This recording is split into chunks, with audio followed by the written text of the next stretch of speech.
আল্লাহ তাআলা বলছেন ওয়াবুদুল্লাহ, তোমরা আল্লাহর ইবাদত করো, ওয়ালা তুশরিকু বিহি শাইআ, আল্লাহর সাথে কাউকে শরীক বানাইও না। ওয়াবিল ওয়ালিদাইনি ইহসানা, পিতামাতার সাথে ভালো আচরণ করো, ইহসান করো। ওয়াবিদিল কুরবা, আত্মীয় স্বজনের সাথে ভালো আচরণ করো। ওয়াল ইয়াতামা ওয়াল মাসাকিন, ইয়াতিম মিসকিনের সাথে ভালো আচরণ করো। ওয়াল জারিজিল কুরবা ওয়াল জারিজিল জুনুব, নিকটাত্মীয়, নিকট প্রতিবেশী, দূর প্রতিবেশী যারা আছে সমাজের মানুষ, সবার সাথে ভালো আচরণ করো। এগুলো আল্লাহর অর্ডার। আল্লাহ বলেছে নামাজ পড়ো, এই অর্ডারের কারণে 5 ওয়াক্ত নামাজ, নফল না ফরজ। আল্লাহ বলেছেন রোজা রাখো, রমজানে রোজা রাখা নফল না ফরজ। আল্লাহ বলেছেন আল্লাহর সাথে শিরিক করো না, ইবাদত করো, মানুষের সাথে ইহসান করো, তাদের হক আদায় করো। আল্লাহর আদেশের কারণে যদি নামাজ ফরজ হয়, রোজা ফরজ হয়, তাহলে মানুষের সাথে ভালো আচরণ করো। এই আদেশের কারণে অন্যদের সাথে ইহসান করা, ভালো আচরণ করাও ফরজ। এই আয়াতে কারিমাতে আল্লাহ তাআলা পুরা ইসলামকে নিয়ে এসেছেন। আমরা মানুষ সৃষ্টির সেরা জীব, আমাদেরকে আল্লাহ তাআলা স্বার্থপর করে বানান নাই। কুরআন মাজিদে তিনি বলছেন কুনতুম খায়রা উম্মাহ উখরিজাত লিন-নাস, তোমরা হলা সৃষ্টির মাঝে সবচেয়ে সেরা। মানবতার কল্যাণের জন্য তোমাদেরকে বের করা হয়েছে, বানানো হয়েছে। মানবতার কল্যাণ হলো অন্যতম শ্রেষ্ঠ ইবাদত। যে ব্যক্তি মানবতার কল্যাণ করবে না, সে তার সৃষ্টির উদ্দেশ্যকে বানচাল করছে, ব্যাহত করছে।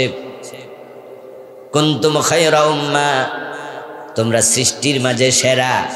উখরিজাত লিন-নাস, মানুষের কল্যাণের জন্য তোমাদের বানানো হয়েছে। কে বলেছেন?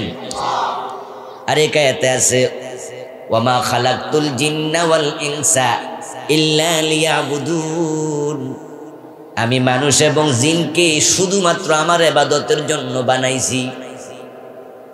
এক আয়াতে আল্লাহ কয় আমার ইবাদতের জন্য বানাইছি, আর এক আয়াতে আল্লাহ কয় মানুষের কল্যাণের জন্য বানাইছি। এক কোরআনে 2 রকম কথা থাকতে পারে না। আমরা যদি দুরকম মনে করি আমরা ভুল করব। আল্লাহ কখনো বৈপরীত্য সম্পন্ন কথা বলতে পারেন না, বিপরীতমুখী কথা আল্লাহ বলেন না। তাহলে ইবাদতের জন্য বানাইছি, মানবতার কল্যাণের জন্য বানাইছি। একটু সামান্য ব্যাখ্যা করলে এক হয়ে যাবে। সেটা হলো মানবতার কল্যাণটাও একটা বড় ইবাদত। তাহলে যে মানবতার কল্যাণ করে না, বুঝতে হবে সে বড় ইবাদত থেকে বঞ্চিত থেকে গেছে। আপনাকে আমাকে মানুষের হক আদায় করতে হবে, আল্লাহর হক আদায় করতে হবে। আপনাকে দায়িত্বহীনভাবে পৃথিবীতে আল্লাহ পাঠায় নাই। আম হাসিবতুম আন্নামা খালাকনাকুম আবাসা, তোমরা কি মনে করো নাকি তোমাদেরকে উদ্দেশ্যহীনভাবে তৈরি করা হয়েছে, তৈরি করেছি? মানুষ কি এটা মনে করে আমি তাদেরকে উদ্দেশ্য ছাড়া বানাইছি? এই প্রশ্নটাকে আরবিতে বলে আল ইস্তিফহামু লিত-তাকরীর, কোন জিনিসকে সাব্যস্ত করার জন্য প্রশ্ন করা। আপনি আমি জবাব দেব, জবাব নেয়ার জন্য আল্লাহ প্রশ্ন করেন নাই। ছেলে যদি বাবার সাথে মায়ের সাথে কখনো একটু এদিক সেদিক আচরণ করে, তখন বাবা কয় এই তুই এটা কি বললি, আমি তোর বাপ না? বলে না? আছে যে ওর বাপ, এটা কি ছেলের থেকে শোনা লাগবো? বাবা এ প্রশ্ন করে বুঝাইলেন আমি তোর বাবা, তাই বাবার সাথে এমন আচরণ করা মানায় না এই তুই কি করলি, আমি তোর বাপ না? এর মানে আমি অবশ্য তোর বাপ, তোর আচরণটা ঠিক নয়, বাবার সাথে এটা করে না। মানুষ কি মনে করে আমি তাদেরকে উদ্দেশ্যহীন ভাবে বানাইছি? এর মানে যারা জীবনের লক্ষ্য পূরণ করে না, আল্লাহ তাদের বুঝালেন আমি উদ্দেশ্যহীন ভাবে বানাই নাই। তুমি তোমার জীবনের উদ্দেশ্য যদি পূর্ণ না করো, তোমার জীবনটাই ব্যর্থ, কারণ আল্লাহর কোনো ব্যর্থতা নাই। দুনিয়ায় আপনাকে ব্যক্তিকে নিয়ে ব্যক্তিকেন্দ্রিক জীবন যাপনের জন্য আল্লাহ বানায় নাই। এখন তিনি বানাইছেন আপনাকে তার ইবাদতের জন্য, বানাইছেন মানুষের কল্যাণের জন্য। তাহলে যারা জীবনটাকে সার্থক করতে চায়, তারা আল্লাহর ইবাদত এবং মানব কল্যাণ দুটাতে নিজেকে নিয়োজিত রাখতেই হবে। আমাদের উপর আল্লাহ তাআলার হক আছে মানবতার। আরবিতে হক দুই ভাগে বিভক্ত, হাক্কুল্লাহ, হাক্কুল ইবাদ। এখন হাক্কুল্লাহ হলো আল্লাহর সাথে কাউকে শরীক না করা এবং আল্লাহ শরীয়তের যে বিধানগুলো দিয়েছেন ওই বিধানগুলো সুচারুরূপে পরিপালন করা। আল্লাহ পাক রব্বুল আলামিন এই হক আমাদের উপরে তিনি প্রাপ্য, কারণ তিনি আমাদেরকে না চাইতে এমন কিছু দিয়েছেন, এমন দেয়া দিয়েছেন, আমরা যদি তার নেয়ামতগুলো গুনতে শুরু করে দেই, হায়াত কিয়ামত পর্যন্ত লম্বা করে দেয়া হয়, আল্লাহর নেয়ামত আমরা গুনে শেষ করতে পারবো না। ফি আইয়ি সূরাতিন মা শাআ রাক্কাবাক। কোরআন মাজিদে আল্লাহ তাআলা বলেন তোমার মায়ের পেটে তোমাকে তিনি বানালেন, যেভাবে তিনি চেয়েছেন সেভাবে, এক আল্লাহ ছাড়া সেখানে কারো হস্তক্ষেপ করার কোনো সুযোগ নাই। দুটা চোখ আছে কিন্তু আলো নাই, চোখে দেখে না, এমন লোক কি আমাদের দেশে নাই?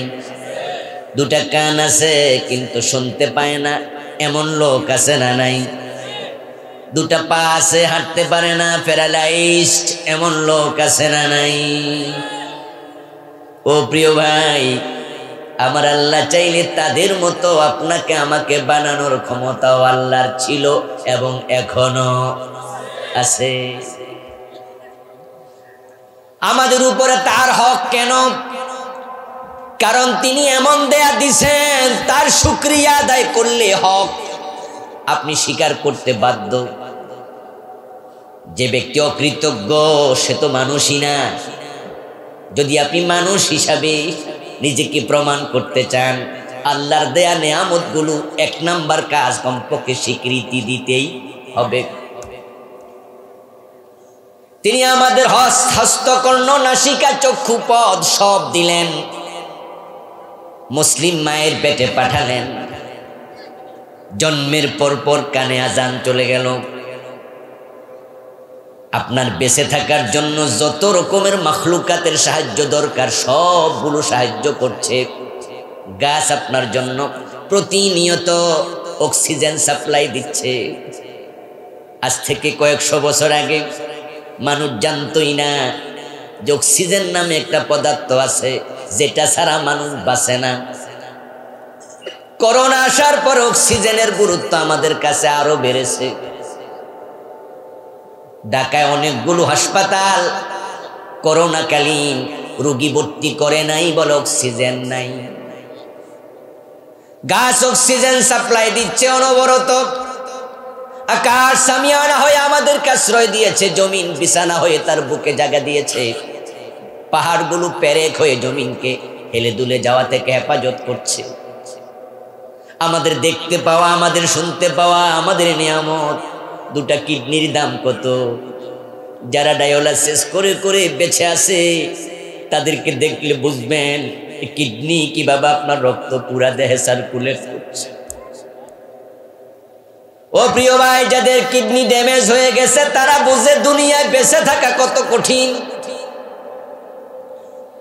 এইভাবে আমাদের নিয়ামতগুলো আল্লাহ যিনি দিলেন তার হক হলো আমরা তার সাথে কাউকে শরীক বানাবো না। শিরক করব না। কিন্তু বড় পরিতাপ, আমরা তো অনবরত আল্লাহর সাথে শরীক করে চলছি। কে কোন শিরক করছে আমরা অনেকে বুঝি না। না বুঝার কারণে হাজার হাজার মানুষ শিরক করছে। মসজিদে গিয়ে আল্লাহর সেজদা দেয়, দরবারে যাইয়া পীরের পায়ে সেজদা দেয়, এমন লোক আছে না নাই? মসজিদে গিয়ে আল্লাহর আইন মানে, আদালতে ব্রিটিশ আইন মানে, এমন লোক আছে না নাই? অথচ ইবাদতের মালিক কে? আইনের মালিক কে? তো যে জিনিসের মালিক একমাত্র আল্লাহ, এটাতে অন্যকে শামিল করার নাম হলো শিরিক। সেজদা একটা ইবাদত।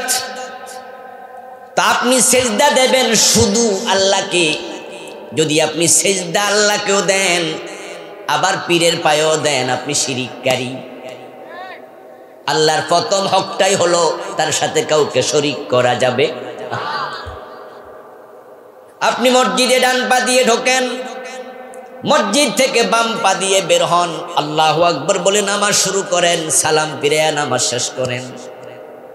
মাগরিবের ফরজ 3 রাকাত, ইমাম যদি ভুলে 2 রাকাত পরে সালাম ফিরায়, আপনি সালাম ফিরাবেন না লোকমা দিবেন? ইমাম যদি আপনার বাবা হয়, ছাড় দেবেন?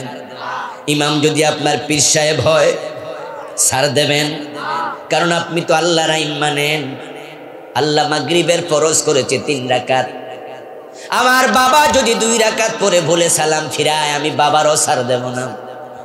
এটাকে আমি বলবো ভুল, তাই লোকমা দিলাম। বাবা আপনারটা মানি না, আমি আল্লাহরটা মানি। মসজিদে আল্লাহর আইন চলবে, আদালতে গেলে ব্রিটিশ আইন চলবে। আল্লাহ বলেছে চোর ধরে হাত কাটো। আর 50 বছরের বাংলাদেশে হাকিমরা রায় দেয় চোর ধরে জেলে দাও। মসজিদে লোকমা দিলেন, আদালতে লোকমা দেওয়ার লোক পাওয়া যায় না। মসজিদে ইমাম সাহেব ভুল করলে ছাড়েন না, তো দেশের নেতারা 50টা বছর আল্লাহর আইন দিয়ে তারা দেশ চালায় না, নিজেরা মন মতো আইন বানায়। প্রতিটা সরকার ক্ষমতায় গেলে নতুন নতুন আইন বানায় কিনা? এই 50 বছর আপনি কোন গভর্নমেন্ট পাবেন? কোন গভর্নমেন্ট আইন বানায় নাই? সব গভর্নমেন্ট আইন বানাইছে, নতুন নতুন বানাইছে। যে আইনগুলো মনে হয়েছে এগুলো এখন পরিবর্তন দরকার, সরাসরি সংবিধান পরিবর্তন করা হয়েছে, এমন ঘটনাও 1 বার 2 বার না, 1.5 ডজনের মতো ঘটেছে। মানুষ আইন বানায়, মানুষ আইন বাদ দেয়, মানুষ আইন পরিবর্তন করে। সব গভর্নমেন্ট আইন বানায়। এখন আল্লাহর আইনগুলো, আল্লাহর বিধানগুলো সংবিধানে ঢুকানোর সুযোগ বাংলাদেশে আছে না নাই? এখন আমরা আদালতে যাওয়ার পর আল্লাহর আইনের ব্যাপারে আমরা আর কেউ খবর রাখি না, লোকমা দেই না, নেতাদের সাথে সুর মিলাই। তাই 90% বাংলাদেশ মুসলমানের বাংলাদেশে 50 বছর ধরে ব্রিটিশ আইন চলছে। অথচ কোরআনের বক্তব্য হলো ইনিল হুকমু ইল্লা লিল্লাহ, আল্লাহ ছাড়া কার হুকুম চলবে? হুকুমের মালিক কে? লাহুল খালকু ওয়াল আমর, সাবধান, সৃষ্টি যার, আইন চলবে শুধুই। এখন আপনি বোঝেন না, আপনি শিরিক করছেন। এজন্যই তো আমরা দায়িত্বহীন ভাবে বলি, ঘোষণা দিয়া বুক ফুলায়া বলি, আমরা আল্লাহর সাথে কাউকে শরীক করব না। আল্লাহর আইনের সাথে সাংঘর্ষিক যত আইন আছে, আল্লাহ ছাড়া কারো আইন আমরা মানি না। এটা আল্লাহর হক। তারপর আল্লাহ তাআলা এবার বলছেন ওয়াবুদুল্লাহ ওয়ালা তুশরিকু বিহি শাইয়া ওয়া বিল ওয়ালিদাইনি ইহসানা। এবার তিনি বললেন মানুষের হক আছে, মানুষের হক আবার 2 ভাগে বিভক্ত। আজকে আমি আল্লাহর হক নিয়ে কথা বলবো না, তাই সংক্ষেপে একটু টাচ করে ছেড়ে দিলাম। দ্বিতীয় অংশ হলো মানুষের হক। মানুষের হক আবার 2 ভাগে বিভক্ত। কয় ভাগে? হাক্কুল ওয়ালিদাইন ওয়া হাক্কুন নাস। প্রথম ভাগ হলো মাতা পিতার হক, দ্বিতীয় ভাগ হলো অন্য সব মানুষের হক। এখন মাতা পিতার হক আদায় করা সন্তানের জন্য নফল না ফরজ? হাদিসে আসছে রদার রব ফি রিদাল ওয়ালিদাইন ওয়া সাখাতুর রব্বি ফি সাখাতিল ওয়ালিদাইন।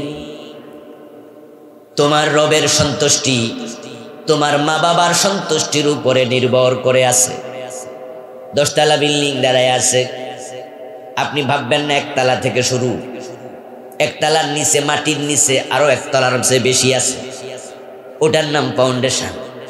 ওটা যদি না থাকতো 10 তলা বিল্ডিং দাঁড়ায়া থাকতো না। এই জন্য শুরুটা হবে ফাউন্ডেশন থেকে, নিচ থেকে। নামাজ পড়ে রোজা রেখে আল্লাহরে খুশি করবেন, কোয়াইট ইম্পসিবল, অসম্ভব। আল্লাহ ওই সন্তানের প্রতি সন্তুষ্ট হন না, খুশি হন না, তার নামাজ রোজা হজ যাকাত কবুল করেন না যে সন্তানের মা বাবা তার উপর সন্তুষ্ট না। রাজার রব ফি রিজাল ওয়ালিদাইন ওয়া সাখাতুর রব্বি ফি সাখাতিল ওয়ালিদাইন। আপনার মাতা পিতার সন্তুষ্টির উপরে আল্লাহর সন্তুষ্টি নির্ভর করে। আর যে সন্তানের উপরে আল্লাহর মা বাবা সন্তুষ্ট, ওই সন্তানের কম আমলে আল্লাহ সন্তুষ্ট হয়ে যায়। আজকে আমি এই বিষয়ে কথা বলবো না, সামান্য আর একটু বলবো। আজকে সাবজেক্টটা অন্য কিছু। ধৈর্য হারা হচ্ছেন না তো? ভূমিকাটা শেষ করি। এই কোরআন মাজিদের সবচেয়ে বড় মুফাসসির যিনি, তার নাম ইবনু আব্বাস রাদিয়াল্লাহু তাআলা আনহুমা, রাসূলুল্লাহ চাচতো ভাই। আল্লাহর হাবিবের ইন্তেকালের সময় তিনি ছিলেন একবারে বালেগ হওয়ার কাছাকাছি, নাবালেগের শেষ দিক। প্রিয় নবী সাল্লাল্লাহু আলাইহি ওয়াসাল্লাম ছোট্ট চাচতো ভাই ইবনু আব্বাসের বুকের মাঝে হাত দিয়ে দোয়া করছেন, আল্লাহুম্মা ফাক্কিহহু ফিদ্দীন ওয়া আল্লিমহু তাওয়ীল। ও আল্লাহ, আমারে চাচতো ভাইটাকে তুমি দ্বীনের বুঝ দিয়ে দাও, কোরআনের ব্যাখ্যা শিখাইয়া দাও। সুবহানাল্লাহ পড়েন। রাসূলুল্লাহর দোয়ার কারণে ওই ছোট্ট ইবনু আব্বাস হয়ে গেলেন রাসূলের পরে কোরআনের সবচেয়ে বড় মুফাসসির। আবু বকর, ওমর রাদিয়াল্লাহু তাআলা আনহুর মতো প্রবীণ সাহাবারা কোরআন মাজিদের কোন আয়াত যদি বুঝতে কষ্ট হতো, হযরত ইবনে আব্বাসকে কাছে টেনে প্রশ্ন করে শিখে নিতেন। যাকে বলা হয় রাইসুল মুফাসসিরিন। ওই আব্দুল্লাহ ইবনে আব্বাস রাদিয়াল্লাহু তাআলা আনহুমা বলছেন, সহিহ বুখারীর হাদিস, ইন্নী লা আ'লামু আমালান আকরাবু ইলাল্লাহি মিন বিররিল ওয়ালিদাইন। ও দুনিয়ার মানুষেরা শোনো, আল্লাহরে খুশি করার জন্য তোমরা ফজরের টাইমে শীতে নামাজ পড়ো, চৈত্র মাসে রোজা রাখো, লাখ টাকা খরচ করে হজে যাও, যুদ্ধের মাঠে জিহাদ করে শহীদ হও। আমি আব্দুল্লাহ ইবনে আব্বাস বলছি, শোনো, তোমরা যত আমল করে আল্লাহর কাছে যেতে চাও, মা বাবার খেদমতের চেয়ে উত্তম কোন আমল আল্লাহর কাছাকাছি নিতে পারে এটা আমার জানা নাই। তোমরা যত নেক আমল করে আল্লাহর কাছে যেতে চাও, সব নেক আমলের মাঝে সেরা নেক আমলের নাম হলো মাতা পিতার হক আদায় করা, তাদের খেদমত করা। রাসূলুল্লাহ সাল্লাল্লাহু আলাইহি ওয়াসাল্লাম মেরাজ থেকে ফিরে আসলেন। মেরাজ থেকে ফিরে এসে বলছেন, আমি মেরাজের রাতে জান্নাতে ঢুকলাম। দাখালতুল জান্নাতা ওয়া সামি'তু ফিহা কিরাআত, সামি'তু ফিহাল কুরআন। জান্নাতে ঢুকে দেখি আল্লাহর এক বান্দা জান্নাতে কোরআন তেলাওয়াত করছে। সুবহানাল্লাহ পড়েন। আমি জিবরিল আমিনকে প্রশ্ন করলাম, এই লোকটাকে কি, তার পরিচয়, আমল কি বলো? ও জিবরিল, শিখে। জিবরিল আমিন বললেন, ইয়া রাসূলুল্লাহ হুয়া হারিসা ইবনে নুমান। এটা আপনার সাহাবী হযরত হারিসা বিন নুমান। অথচ রাসূলুল্লাহ জানেন হযরত হারিসা তখন ইন্তেকাল করেন নাই, তিনি দুনিয়ায়। হযরত হারেসা বিন নোমানের জীবনী আমি পড়েছি। উনার জীবনীতে পেলাম তিনি হযরত ওমরের খেলাফতকালে ইন্তেকাল করেছেন। রাসূলুল্লাহর জামানায় তিনি সদ্যজীবিত মানুষ, অথচ রাসূল দেখেন তিনি জান্নাতে কোরআন পড়তেছে।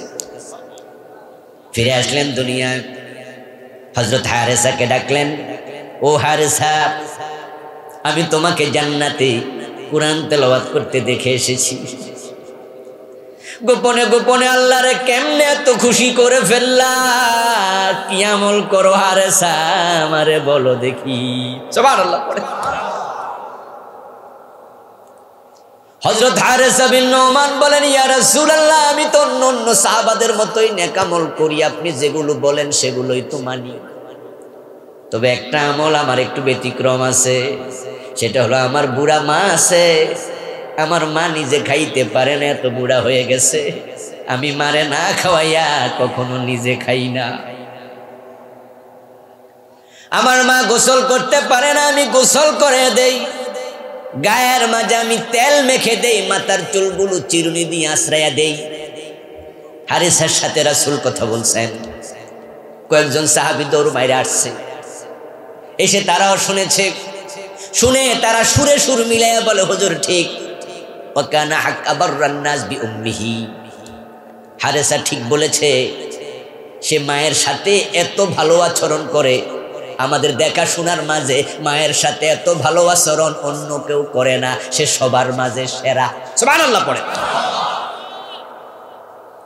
এই কাজে সে সবার মাঝে সেরা। রাসূলুল্লাহ সাল্লাল্লাহু আলাইহি ওয়াসাল্লাম এই কথা শুনে তিনবার বললেন, কাযালিকুমুল বিররু, কাযালিকুমুল বিররু, কাযালিকুমুল বির। ও হারেসা, বুঝে ফেলেছি, এটাই তো বিররুল ওয়ালিদাইন। এই পানি পড়তেছে মাথায়, কেউ ভাই মাহফিলের বাইরে একটু এটা লাঠি লিয়ে গুতা মারেন তো, কুয়াশা পড়তেছে। আল্লাহর হাবিব তিনবার বললেন, এটার নামে বিররুল ওয়ালিদাইন। হারেসা, আমি বুঝেছি, তোমার মায়ের দোয়ার কারণে তুমি দুনিয়ায় থাকতে জান্নাত পেয়ে গেছ। আমার ভাইয়েরা, জান্নাত পাওয়ার শখ সবার আছে তো নাকি? আমরা সবাই জান্নাতে যেতে চাই, নিশ্চয়ই যেতে চাই। এখন যাওয়ার সবচেয়ে সহজ একটা ওয়ে, সহজ মাধ্যম হচ্ছে মা বাবাকে খুশি করা। যাদের মা বাবা আছে তাদের কাছে দৌড় মারেন, তাদেরকে খুশি করুন, আল্লাহ সহজে খুশি হয়ে যাবে। যুবকেরা, যত পারো মা বাবার কাছে নিজেকে সঁপে দাও, সঁপে দাও।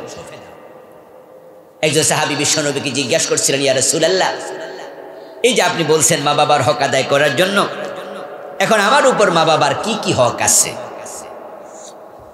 বিশ্বনবী জবাব দিলেন, হুমা জান্নাতুকা ওয়া নারুকা, তারাই তোমার জান্নাত, তারাই তোমার জাহান্নাম।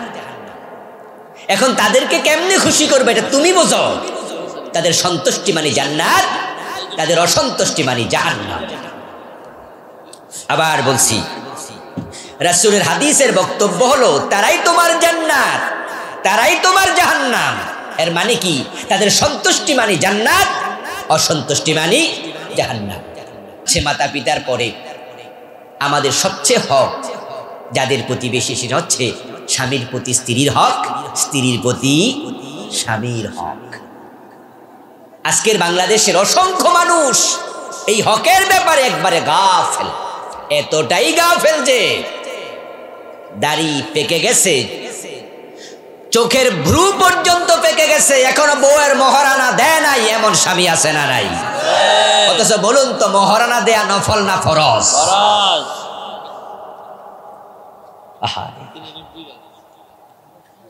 স্ত্রীর মোহর দেয় না এমন স্বামী আজকের মাহফিলও আছে না? 2-4 জন আজকেও আছে। এবং বাংলাদেশে প্রবণতা আরো দিন দিন বাড়ছে, বাড়ার কারণও আছে।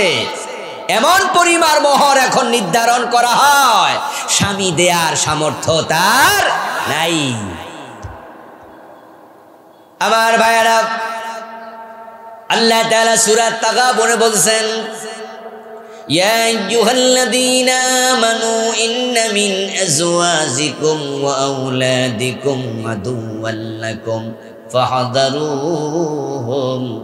ও দুনিয়ার মানুষ, তোমাদের কারো কারো স্ত্রী, কারো কারো সন্তান কিয়ামতের দিন আল্লাহর কাছে তোমাদের বিরুদ্ধে মামলা করবে, তারা দুশমনি করবে, তোমাদের দুশমন হয়ে দাঁড়াবে, তোমার বিরুদ্ধে আল্লাহর আদালতে অভিযোগ দেবে। সতর্ক থাকো। যেই স্বামী তার স্ত্রীর হক আদায় করে নাই, যে স্ত্রী তার স্বামীর হক আদায় করে না, স্বামীর সাথে কথায় কথায় তর্ক করে এবং স্বামীর গায়ে হাত দেয়, এমন স্ত্রীও বাংলাদেশে আছে না নাই? আমরা তো কয়দিন আগে একজন সেলিব্রিটির বউ এবং তাদের দাম্পত্য জীবনের ফেসবুকে পাইছেন, নাম আমি বললাম না, যিনি এই দেশের শত শত হারিয়ে যাওয়া মানুষকে আপন জনের কাছে ফিরাইয়া দিছে, অনেক মানুষের দুঃখ মুছেছে, লাঘব করেছে। তিনি তার স্ত্রীর বিরুদ্ধে চট্টগ্রামে কক্সবাজারে আদালতে জিডি করছে। বউ নিয়ে বেড়াইতে গেছে, ওখানে বউ স্বামীর গায়ে হাত তুলেছে। পরবর্তীতে ওই স্বামী ফেসবুকে লিখেছে, এ বউয়ের কারণে আমার মাকে আমার ঘরে আনতে পারি না। আমার ভাইয়ারা, স্বামীর গায়ে হাত তুলল, স্ত্রীর কারণে মায়ের সাথে সম্পর্ক বিচ্ছিন্ন। বিয়ের পরেই 2 মাস 6 মাসের ব্যবধানে বউটা লইয়া গ্রাম থেকে শহরে চলে যায়, মা বাবার খবর আর নেয় না। এমন সন্তান আমাদের এলাকায়ও আছে না নাই? ওই ভাইটির গায়ে একাই হাত তোলে নাই। নারী নির্যাতনের অনেক আইন বাংলাদেশে আছে, কিন্তু পুরুষ নির্যাতনের কোনো আইন নাই। তাই অনেক জায়গায় স্ত্রী কর্তৃক পুরুষরাও নির্যাতিত হচ্ছে। তবে হ্যাঁ, পুরুষরা বলার জায়গা পায় না, সমাজে তাদের জন্য কোনো আইন বানানো হয়নি। কিন্তু শোনো বোন, তোমার স্বামী যদি তোমার উপর নারাজ থাকে, তাহলে তোমার কোনো ইবাদতই আল্লাহ কবুল করবেন না। আর যে স্বামী স্ত্রীর হক দেবে না, হাসরের ময়দানে স্ত্রী ও স্বামীকে ছাড়বে না। আল্লাহর আদালতে কিয়ামতের দিন তারা মামলা দেবে। ও ঈমানদার, কারো কারো স্ত্রী, কারো কারো সন্তান তোমাদের দুশমন হবে। ফাহদারুহুম, তাদের ব্যাপারে সাবধান থাকিও। তো আজকে আমি আপনাদের কাছে, স্বামীর প্রতি স্ত্রীর কিছু হক আছে, আবার স্ত্রীর প্রতি স্বামীর কিছু হক আছে, যেগুলো না জানার কারণে আমরা এভেলেবেল লঙ্ঘন করছি, হক নষ্ট করছি। নিজের অজান্তেই হয়তো আল্লাহর আদালতে আখেরাতের আসামি হয়ে যাচ্ছি। সতর্ক করব। এই বিষয়টা নিয়ে সবাই মনোযোগ দিয়ে শুনবেন, কারণ আজকে যারা যুবক, কালকে তুমি স্বামী হবে। আমরা যারা বিয়ে করেছি, আমরা অলরেডি স্ত্রীওয়ালা স্বামী আছি। যারা স্বামী স্ত্রী বুড়া হয়ে গেছে, হারায়া ফেলছে, তাদেরও ছেলে মেয়ে বিয়ে করতেছে। তাই বিষয়টা সব মুসলমানের জন্য জানা আবশ্যক। কেন আবশ্যক আর একটু বলি। আল্লাহ তাআলা যদি কিয়ামতের দিন দেখেন কেউ তার হক নষ্ট করেছে, নামাজে গাফলতি ছিল, রোজায় গাফলতি ছিল, মাঝে মাঝে মদ পান করেছে, কিছু টাকা সুদে লাগাইয়া দিছে, অনেক কবিরা গুনাহ করেছে, কিন্তু লোকটা শিরিক করে নাই। হাদিসে পাওয়া যায়, শিরিক কুফর না থাকলে আশা করা যায় আল্লাহ সব গুনাহ ক্ষমা করে দিতে পারেন। কিন্তু যদি মানুষের হক নষ্ট করো, ও ক্ষমা না করলে আল্লাহ ক্ষমা করবেন না। এই জন্য আল্লাহর হকের চেয়ে মানুষের হকের ব্যাপারে সতর্ক থাকা লাগবে অনেক বেশি।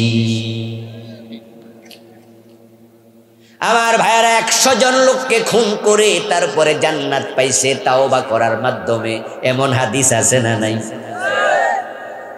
আল্লাহ কোরআন মাজিদে বলছেন, লা তাকনাতু মির রাহমাতিল্লাহ। ও গুনাহগারেরা, যারা নফসের উপরে সীমা লঙ্ঘন করে ফেলেছো, শোনো, আমার রহমত থেকে তুমি নিরাশ হইও না। আল্লাহ তাআলা যখন কলমকে বানালেন, আল্লামা বিল কালাম, কলম আল্লাহর প্রথম সৃষ্টি। কোন আলেম বলেছেন প্রথম মাখলুক কলম। কেউ বলেছেন প্রথম মাখলুক আরশ, কেউ বলেছেন প্রথম মাখলুক লৌহে মাহফুজ, কেউ বলেছেন প্রথম আল্লাহর সৃষ্টি পানি। একাধিক মত আছে। কেউ বলেছেন রাসূলুল্লাহর রূহ মুবারক। ওই কলমকে আল্লাহ যখন বানালেন ফাকালা লাহু উকতুব, আল্লাহ কলমকে বললেন কলম লিখো।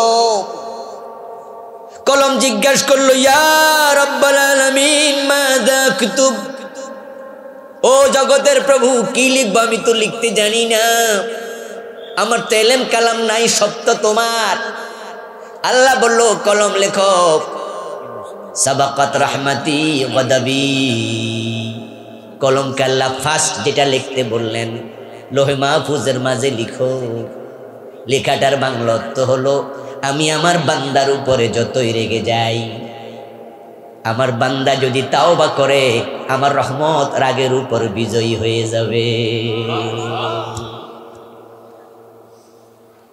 ও বান্দা, আপনি যদি 100 বার জেনাকারী হন, 1000 বোতল মদ পানকারী হন, হাজার হাজার কবিরা গুনাহ আপনি করে ফেলেছেন, তওবার মতো তওবা যদি একবার করতে পারেন আল্লাহ সবটা সাথে সাথে ক্ষমা করার ওয়াদা কোরআনে দিয়েছেন। হাদিসে রাসূল বলেছেন আত-তাইবু মিনাজ যামবি কামান লা যামবা লাহু। তোমার গুনাহ যদি আকাশ পরিমাণ উঁচু হয়, আল্লাহর ক্ষমা আরশ পরিমাণ উঁচু। তোমার গুনাহ যদি সাগরের ফেনা পরিমাণ হয়, আল্লাহর ক্ষমা ফানি পরিমাণ প্রশস্ত। তুমি যতই গুনাহ করো, যদি তাওবার মতো তাওবা করতে পারো, আত-তাইবু মিনাজ যামবি কামান লা যামবা লাহু, আল্লাহ এমন ভাবে ক্ষমা করবেন যেন তুমি গুনাহই করো নাই। কিন্তু যদি আরেকজনের একটা টাকা একটা হক নষ্ট করেন, আল্লাহ বলেন সে না ক্ষমা করলে আমি ক্ষমা করব না। আজকে আপনার স্ত্রী আপনার প্রিয়জন, আপনার স্বামী আপনার প্রিয়জন, কিন্তু আখিরাতে সবাই নিজেকে মুক্তি চাইবে, নিজেকে বাঁচাতে চাইবে। স্বামী স্ত্রীর দোষ দেবে, স্ত্রী স্বামীর দোষ দেবে, মুরিদ পীরের দোষ দেবে, পীর মুরিদের দোষ দেবে, কর্মী নেতার দোষ দেবে, নেতা কর্মীর দোষ দেবে। সেদিন সবাই ব্যক্তিগত রক্ষার জন্য নাফসি নাফসি করবে। তাই আপনার বউ বলে দেবে আল্লাহ আমার এই হক স্বামীর কাছে পাও না, এই হক সে দেয় নাই, আমি আজকে হক ফিরিয়ে চাই। একই কথা আবার স্বামীও বলবে আমার স্ত্রীর কাছে আমি এই হক পাওনা ছিলাম, সে আমাকে এগুলো দেয় নাই, আমি আমার হক ফেরত চাই। এবার আপনাদের কাছে আমি একটু জানতে চাই, আমরা কি যাওয়ার সময় কিছু টাকা পয়সা সাথে নিতে পারবো কবরে? আওয়াজ করে বলেন কোন সুযোগ আছে? তাহলে মামলা থেকে নিজেকে রক্ষা করার চেষ্টা আজকে করা দরকার আছে না নাই? আমরা মূল আলোচনায় ঢুকতে চাই, পয়েন্ট আকারে বলবো, সময় কম নেব, ভালো করে শুনে বাড়ি যাবেন। এর আগে বলছি আজকের এই মাহফিল যারা করলো তারা আপনাদের কাছে মাহফিলের জন্য সামান্য একটু সহযোগিতা চেয়েছেন। ভিতরে কিছু লোক আছে অলরেডি, ওনারা ব্যাগ নিয়ে উঠবেন। একবার আমি বলবো আওয়াজ ছাড়া চলবে, আর আপনারাও পকেট থেকে হাত দিয়ে দিতে থাকেন। এর ভিতর কি আমরা আলোচনা চালাইতে পারি না? তাহলে আলোচনা চলুক, 10 মিনিটে লাগুক, কোনো অসুবিধা নেই। ধীরে ধীরে আপনারা হাঁটতে থাকেন, ওনাদেরকে আপনারা সহযোগিতা করতে থাকেন। 10-এর লাঠি 1-এর বোঝা, আল্লাহর পথে দিলে কখনো মাল কমে না। 10, 20, 50, 100, 1000 আল্লাহ যাকে যা তৌফিক দিয়েছে সহযোগিতা করুন। আমিও দোয়া করছি আল্লাহ তৌফিক দান করুন, বলেন আমিন। তাহলে ডিস্টার্ব হবে না, আস্তে আস্তে ওনারা চলতে থাকুক, আপনারা দিতে থাকেন। আমার বন্ধু, আজকের আমার আলোচনার টপিকের আমি নারীদেরকে প্রাধান্য দিলাম। শুরুতে আমি আলোচনা করতে চাই আমাদের স্ত্রীদের কি কি হক স্বামীদের উপরে আছে সেই প্রসঙ্গে। কারণ বাংলাদেশে স্বামীরা বউয়ের কাছে হক নিজেরা বেশি দাবি করে, কিন্তু নিজের উপর যে কিছু হক আছে এটা অনেক স্বামী মনেই করে না। বরং স্ত্রীদের সাথে চাকরানির আচরণ করে এমন স্বামীও আছে না নাই? ও প্রিয় ভাই, বিয়ের পর থেকে মনে করে ঘরে একটা চাকরানি আইছে, যেই মেয়েটা বাপের বাড়িতে কোনোদিন রান্না করে নাই, কাপড় ধুইতে মা দেয় নাই, মায়েরা মেয়েদেরকে ভালোবাসে, তাই যখন মা হলুদ মিক্স করে, যখন মা মরিচ মিক্স করে তরকারিতে, মাছের মাঝে মাংসের মাঝে, যদি যুবতী মেয়েটা দৌড়ায়া যায়, মা কয় তুই হাত দিস না, হাতের চামড়া নষ্ট হয়ে যাবে। মা তার মেয়েটাকে দিয়ে হলুদ মরিচ পর্যন্ত তরকারিতে মিক্স করায় নাই। মেয়েটা ক্লাস 10-এ পরে, ইন্টারমিডিয়েটে পরে, গোসল করার পরে নিজের পরনে সালোয়ার কামিজ টয়লেটে রেখে চলে আসছে। স্কুলে যাওয়ার সময় চিৎকার দিয়ে আওয়াজ দিয়া গেটে যায়, মা ফ্যান কিন্তু ধুই নাই, ধুইয়া দিও। আমার ভাইয়ারা ইন্টারমিডিয়েটে আছে, এসএসসিতে পড়ে, এমন আপনার নন্দলাল আছে, দুলালি আছে, ওর মা খাওয়াইয়া না দিলে খায় না, মার পিছে পিছে ঘরে মা খাওয়াই দেয়। সন্তানদের কত যত্ন আমরাও দেখি। আমারও 9-10-এ পড়া পোলা পান, বড়টা ইন্টারমিডিয়েট আলেমে পড়ে, মাঝে মাঝে দেখি এর মা প্লেটে লইয়া খাওয়াইয়া দেয়, আমি চোখ বড় করে তাকাইলে কয় আরে আমনে সরেন। বাচ্চাদের এখন একটু আদর বেশি। ও প্রিয় ভাই, অথচ বউ হইয়া ঘরে আসতে দেরি, আপনি মনে করছেন চাকরানি পাইয়া গেছি, পুরা সংসারটা তার কাঁধে চাপাইয়া দেওয়ার চেষ্টা করে। এমন শ্বশুর, এমন শাশুড়ি, এমন স্বামী আছে না নাই? কেন রে ভাই, এমন কেন হবে? এই মেয়েটা তোমার বাড়িতে এসেছে নতুন, তার এখানে মা নাই, বাবা নাই, ভাই নাই, বোন নাই। ও প্রিয় ভাই, একটা গাছ যদি 6 মাস 1 বছর পর্যন্ত এক জায়গায় থাকে, ওই গাছটাকে আপনি টান দিয়া তুলবেন, দেখবেন তার এতটুকু লম্বা শিকড়, আম গাছ, জাম গাছ। এখন এই শিকড়ওয়ালা গাছটা যদি আপনি আরেক জায়গায় লাগান, যদি ভালো করে পানি না দেন, পাতাগুলা ঝরে গিয়ে গাছটা মরার সম্ভাবনা আছে না নাই? তাই আমরা একটা গাছ যখন লাগাই, ওই গাছটাকে আমরা কত যত্ন করি। একটা চারা গাছ যেটার আপনি বিচি লাগাইছেন, ওটা যত্ন বেশি লাগে না। বিচি লাগাইছেন, হে নিজে নিজে উঠছে, নিজে নিজে বড় হয়ে গেছে। কিন্তু যেই গাছটাকে লাড়াইয়া লাগাইছেন, এটাকে যত্ন করতেই হবে, না এটা মরে যাবে। 6 মাস 1 বছরের চারা গাছ, গাছ লাড়াইয়া যখন দূরে নেন, তখন তাকে যত্ন করা লাগে, না হয় গাছটা কষ্ট পায়, পাতা ঝরে যায়। যে মেয়েটা 18টা বছর, 17টা বছর, 15টা বছর, 20টা বছর তার বাবার বাড়িতে ছিল, ওই মাটির সাথে তার শিকড়ের সম্পর্ক হয়ে গেছে। এখন আপনাকেই কবুল বলে স্বামী হিসেবে গ্রহণ করল, আপনি কেন নিষ্ঠুর হবেন তার প্রতি? সে আপনার বাড়িতে তো চলে আসলো, কি স্যাক্রিফাইস! আমরা পুরুষ মানুষরা এটা বুঝবো না। ও বন্ধু, আমার মনে পড়ে ছোটকালে যখন লজিংয়ে গেছি, এক রাত আমি 1 সেকেন্ডও ঘুমাই নাই। যখন ফার্স্ট লজিংয়ে যাই, মা বাবা ছেড়ে ঘুমাইছি। শীতকালের রাত ছিল, আমার কাছে মনে হয়েছে 1 রাত বুঝি 6 মাস লম্বা। যায় না কেন, যায় না কেন, সারাটা রাত চটপট করেছি। যে মেয়েটা সবাইকে ছেড়ে দিয়ে স্বামীর বাড়িতে গেল নতুন পরিবেশে, তার জন্য একটু স্পেশাল যত্ন দরকার আছে না নাই? এটা কি তার হক নয়? শ্বশুর শাশুড়ি, স্বামী, স্বামীর ভাই বোন অনেকে এটা বুঝতেই। সকালবেলায় ফজরের সময় টনটন করে আওয়াজ করেছে, টুকটুক আওয়াজ। বৌমা লাফ দিয়ে উঠেছে, শাশুড়ির কণ্ঠ শুনে কি হয়েছে, কয় পাকঘরে আসো। এখন পাকঘরে মেয়েটাকে ঢুকাই দিল। এখন মেয়েটা তো তরকারি মাখতেও জানে না, মা তো শিখায় নাই, স্কুলে পড়ছে, কলেজে পড়ছে। এখন শাশুড়ির উচিত ছিল তাকে 2-4 দিন রেস্ট দেয়া, তারপর আস্তে আস্তে করে তাকে কাছে টানা, 1টা 2টা করে শিখানো। এই মেয়েটার সংসার 6 মাস 1 বছর 2 বছর পরে সংসার তো তার হাতেই যাবে, এত তাড়াহুড়ার কোনো প্রয়োজন মোটেও ছিল না।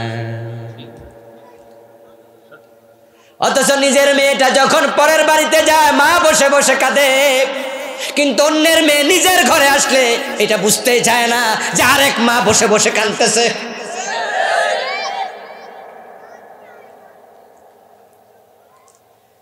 ও বন্ধু, যখন মেয়েটা স্বামী নিয়ে তার বাপের বাড়ি বেড়াতে আসে,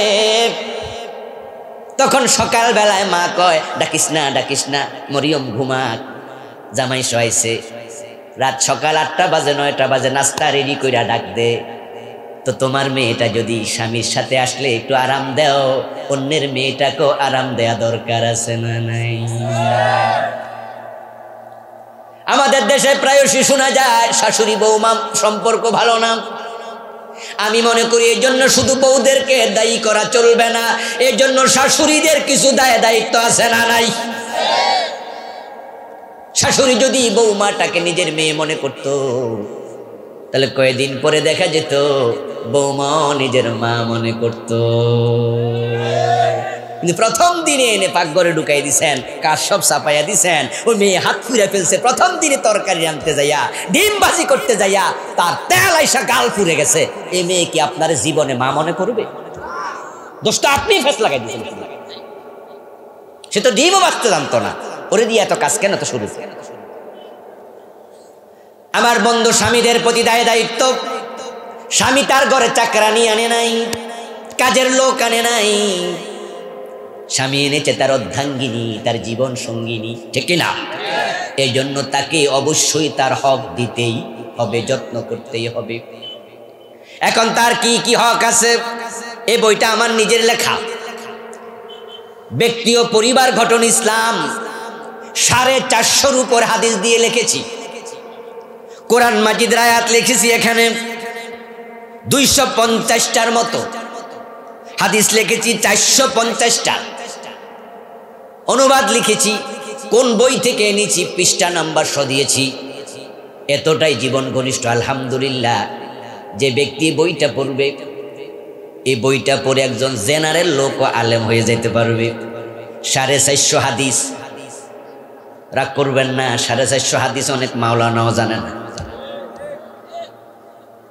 কারণ আজকে কালকে এমন টাইটেল পাস, দাওরা পাস শুরু হয়েছে, চাকরি করতে করতে লেখাপড়া চলে। এই জন্য আমি কামেলে ভাইবা নিলাম এবার, বুঝলেন? কামেলে ভাইবা নিলাম এক কামেল মাদ্রাসা। তো ভাই আমি 2টা সেন্টার, 2টা কামিল মাদ্রাসা সেন্টার এক জায়গায়। তো 2 কামিল মাদ্রাসা, 2জন ওস্তাদ, একজন ডাইন পাশে আর একজন বাম পাশে আমার বসা, আর আমি হলাম ওই কমিটির প্রধান। তা আমি যখন দেখি প্রশ্নের উত্তর পারে না, এখন নাম্বার তো দেয়া লাগবে, জায়েজ তো করণ লাগবে। তা আমি তখন প্রশ্ন করতেছি, এই তুমি কোন মাদ্রাসায়? বলে আমি অমুক। 2 মাদ্রাসা তো তোমার ওস্তাদ কি এখানে আছে কেউ? এমনও ছাত্র পাইছে ওস্তাদে চিনে না। তোমার মাদ্রাসার ওস্তাদ আছে কিনা? যদি হে কইতো যে চিনি, তাহলে তো বলে 5 নাম্বার দিয়ে দেয়, আর প্রশ্ন করবো না, জাগা বাবা, উত্তর হইছে। ওস্তাদ চিনে না, তখন বলি যে ঘটনা কি? স্যার আমি তো চাকরি করি, আমি তো ক্লাস একদিনও করি না, এই জন্য ওস্তাদ চিনি না। আমার বন্ধু যেই ছেলে ওস্তাদ চেনে না, সেও তো টাইটেল পাস করে ফেলছে। এখন সে 450 হাদিস জানবো, 200 জানবো, 100 তো জানবো না। এই জন্য আলহামদুলিল্লাহ বইটিতে আমি বিস্তারিত লিখেছি, জীবনের বটম থেকে টপ। এবং বইটা ড্রাইভার সাহেবের কাছে আছে, যাওয়ার সময় পাবেন। এখানে আমি এনেছি স্বামীর প্রতি স্ত্রীর দায়িত্ব, স্ত্রীর প্রতি স্বামীর দায়িত্ব আলাদা করে লিখেছি। একজন স্ত্রীর দায়িত্ব এখানে আমি 18টা লিখেছি, স্বামীরও লিখেছি এতগুলো। আমি শুধুমাত্র কোট করে যাব হেডলাইন আকারে। 1 নাম্বার দায়িত্ব হলো স্বামী তার স্ত্রীকে মোহর পরিশোধ করিতেই হবে। মোহরানা আদায় না করলে এটা তুমি আল্লাহর সামনে আখিরাতে পরিশোধ করিতেই হবে। এখন যারা বউর মোহর দেয় নাই, তারা যেন মরার সময় টাকাটা লইয়া যায়। কথা বুঝিয়েন? আপনারা যারা আপনাদের স্ত্রীর মোহরানা দেন নাই, সাথে করে কিন্তু টাকা পয়সা নিয়ে যায়েন। ইয়াউমা ইয়াফিরুল মারউ মিন আখিহি ওয়া উম্মিহি ওয়া আবিহি ওয়া সাহিবাতিহি ওয়া বানিহি। আল্লাহ কো সেদিন ছেলে দেখলে বাবা পালাবে, মা দেখলে সন্তান পালাবে, স্ত্রী দেখলে স্বামী পালাবে, কেউ কারো পরিচয় দেবে না। আপনি কিভাবে ভাবলেন আপনার বউ আপনাকে ছাড় দেবে? সেদিন আপনার স্ত্রী বলবে, আল্লাহ আমার তোমার সাক্ষী রাইখা বিয়ে করছে, 2 লাখ 3 লাখ 5 লাখ 10,000 20,000 50,000 আমি মোহরানা প্রাপ্য ছিলাম, আমার স্বামী আমারে আমার পাওনাটা দেয় নাই। আমি তোমার কাছে সেই বিচার দিলাম, তুমি একটু দাও।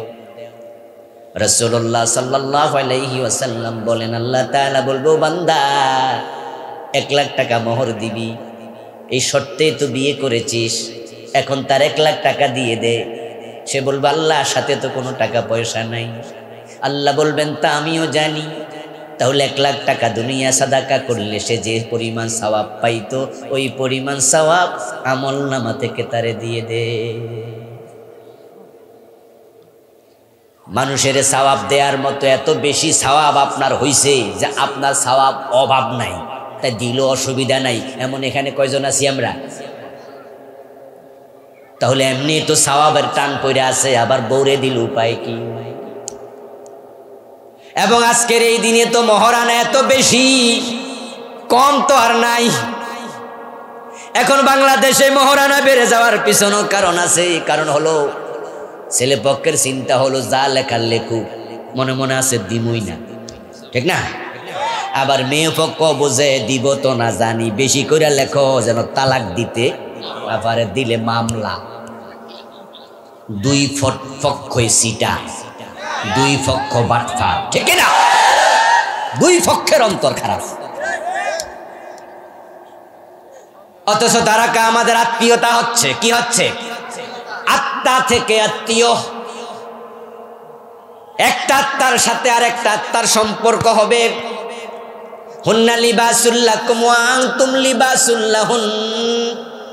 আল্লাহ কোরআনে বলে, স্বামী স্ত্রীর লেবাস, স্ত্রী স্বামীর লেবাস তুল্য। এই জামাটা আমার যত কাছে, আল্লাহ কয় তোমার স্ত্রী ঠিক তোমার ততই কাছে। এই জামাটা আপনার যত কাছে, ও বোন আপনার স্বামী আপনার তত কাছে। তো বিয়ার আগে মামলার চিন্তা মাথায় ঢুকলো কেন? এখন প্রায় সব মেয়েদের পক্ষ মহারানা 10 লাখের নিচে চায় না, 5 লাখের নিচে চায় না। তাই বয়স বেড়ে গেছে, বিয়ে করতে পারে না এমন ছেলেও আছে না নাই? আমি নিজেও চিনি এমন লোক আপনাদের নোয়াখালী অঞ্চলে। আমারে বলছে, হুজুর বিয়া করার জন্য উত্তরবঙ্গে যাবো। আমি কইলাম কেন? ওখানে নাকি 30,000 দিল বিয়া হয়, আমাদের দেশে তো 5 লাখের নিচে। এই যে 5 লাখ 10 লাখ টাকা মহারানা আপনি চাইলেন, আদৌ কিসে দেবে? তো না দিলে চাইলেন কেন? আবার কেউ কেউ মনে মনে কয়, দেও বিয়ার রাতে মাপ চাইলাম, ঠিক না? মাপ চায়। আচ্ছা আপনারাই বলুন তো, বিয়ের রাতে যে আপনি মাপ চাইলেন, বেডি কি মাপ দেওয়ার মতো মানসিকতা ওই রাতে আছে? ডাক্তার যদি কারো কাছে টাকা, ডাক্তারের কাছে টাকা পাওনা আছে, রোগী হাওলাত নিছে 10,000, কোনো কারণে ওই ডাক্তারের কাছে গেছে, স্যার আমার তো জ্বর, কয়েকটা ইঞ্জেকশন দিই ভালো হয়ে যাব। বেটা ইঞ্জেকশনের সুই হাতে লইয়া এখানে ঢুকাইয়া দিয়া কয় আগে টাকা মাপ দে, নাই লড়াইতেছে। এখন রুগীর হাতের মাঝে ইঞ্জেকশনের সিরিজ ঢুকাইয়া বেড়া যদি লাড়া চারা দিয়া কয় 10,000 আগে মাপ দে তারপরে খুলমু, ও বেড়া তো ডরে কব জান মাপ। এখন বিয়ার রাতে বোর মন খারাপ, মা নাই বাবা নাই, একা আছে স্বামীর ঘরে। আজকে প্রথম দিন, আজকে যদি স্বামীর মনে কষ্ট দেয়, স্বামী ভবিষ্যতে কি ব্যবহার করে? স্ত্রীর মানসিকতা আজকে অবশ্যই ক্ষমার মানসিকতা নাই, আজকে জাজমেন্ট করার মতো মানসিকতা নাই, আজকে ন্যায় নিরপেক্ষ কথার বলার মতো অবস্থা নাই। এখন আপনি সেদিনে কইলেন আমারে মাপ দাও, বেডি তো আপনার মন রক্ষার জন্য বলতে পারে মাপ, এটা যে আসল মাপ না, পরে তালাক দিলে মামলা দিয়া বুঝাইয়া দেয়, ঠিক না? তালাক দিলে ফুল মামলা দেয়, একবার 6 লাখ টাকার দেয়। তো 6 লাখ টাকা দেওয়ার পরে স্বামী কয়, তুমি না মাফ করছিলা? কয় থুকু, কয় নি কি এর মাপ? এটা থুকু জান, এর মানে হলো আসলে সে মাফ করে নাই। এজন্য বিয়ের রাতে ক্ষমা চাওয়া এটা একবারেই অর্থহীন ক্ষমা চাওয়া, 1 নাম্বার। দ্বিতীয় হচ্ছে, এই যে একজন স্বামী, আপনার অবস্থান তো স্ত্রীর উপরে, আল্লাহ আপনাকে সম্মানিত করেছে। এখন আপনি এই মেয়েটার কাছে বাসর ঘরে ক্ষমা চাইবেন, আপনার কি ব্যক্তিত্ব থাকা উচিত ছিল না? আপনি কেন এটা করলেন? আপনার লজ্জা লাগে না? হ্যাঁ বন্ধু, স্ত্রী তার স্বামীকে মোহর মাফ করতে পারে, অধিকার স্ত্রীর আছে। স্বামীও মহারানা মাপ চাইলে শরীয়তে অসুবিধা নাই। কিন্তু আপনি বিয়ের রাতে চাইলেন, এটা কিন্তু আপনি ঠিক করেন নাই। ব্যক্তিত্ব প্রথম রাতে বিকিয়ে দিলেন, এবং স্ত্রী আপনাকে সেদিন যে ক্ষমা করবে এটা অন্তর থেকে ক্ষমা হবেও না। এই জন্য আমরা ভাবিয়া করিও কাজ, করিয়া ভাবিও না, এই নীতির উপরে টিকে থাকা দরকার আছে না না? আপনি যা মাফ চেয়েছেন আদৌ এটা মাফ হয়নি। আখেরাতে আদালতে আখেরাতে সে বলবে আল্লাহ আমি চাপে পড়ে মাপ দিয়েছি, অন্তর থেকে দেই নাই, লজ্জায় পড়েছিলাম। সে তো লিখেছে বলেছে 5 লাখ দেবে, কেন দিল না? আমি সেটা এখন ফেরত চাই। এই জন্য যুবকদের কাছে আমি বলবো, যুবকের বাবাদেরকে বলবো, আপনার সন্তান যেই পরিমাণ মহারানা দেওয়ার সামর্থ্য রাখে এর বাহিরে মহারানা আপনি রাজি হবেন না। আর হাদিসে আছে মান তাজাওয়াজা ইমরাতান বিসিদাকিন ওয়া ইয়ানবি আল্লা ইউদ্দিহি ফাহুয়া জান। যে ব্যক্তি বিবাহ করার সময় মহারানা নির্ধারণ করলো আর মনে মনে ভাবে দিব না, প্রিয় নবী বলেন সে লোকটা জেনাকারীর কাতারে দাঁড়াবে। এই যে আপনি দিব না এই চিন্তা মাথায় রাখছেন, আপনি জেনাকারীর কাতারে দাঁড়াবেন। এই জন্য স্ত্রীর হক দিতে হবে। এখন যৌতুক চাওয়া যেমন নিষেধ, বেশি মোহর চাওয়া নিষেধ। আপনারা যারা মেয়ের বাবা আছেন, আপনি কি চান আপনার জামাই কিয়ামতের দিন জেনাকারীর কাতারে দাঁড়াক? তাহলে আপনি কেন বেশি মহারানা দিলেন? এই জন্য আমরা মহারানাকে কখনো পণ মনে করব না। অনেকেই মনে করে মোহর বেশি হলে বিবাহ টিকবে, তালাক দিতে পারবে না। এটা একবারে বাজে ধারণা, ভুল ধারণা। আজ থেকে 50 বছর পিছনে যান। এই যে আমাদের স্যারেরা মুরব্বীরা বিয়ে করছে, খোঁজ নিয়ে দেখেন উনাদের সব মহারানা ছিল 10,000, 20,000, 30,000। আমার ভাইরা 10-20 হাজার টাকায় মহারানা ছিল। তাদের বিয়ে ভেঙ্গেছে কত পার্সেন্ট খবর নেন? 100 বিয়ার মাঝে 95টা টিকতো, 5টা হয়তো ভাঙতো। আজকে 10 লাখ 20 লাখ হয়েছে। এখন শহরে গিয়া খবর নেন 50% বিয়ে এখন আর টিকে না, 50টার উপরে বিয়ে ভাঙছে।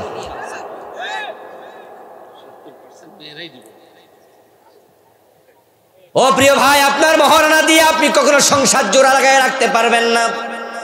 দাম্পত্য জীবনে আল্লাহর রহমত প্রয়োজন আছে না নাই? আল্লাহর রহমতের দিকে তাকান, দেখেন ঠেলার নাম বাবাজি।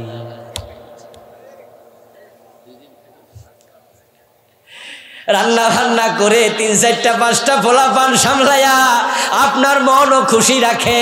আপনি যদি 2-4 দিন করেন দেখবেন যে পাবনা হাসপাতালও যাওয়া লাগতে পারে, মেন্টাল হইয়া যাবেন।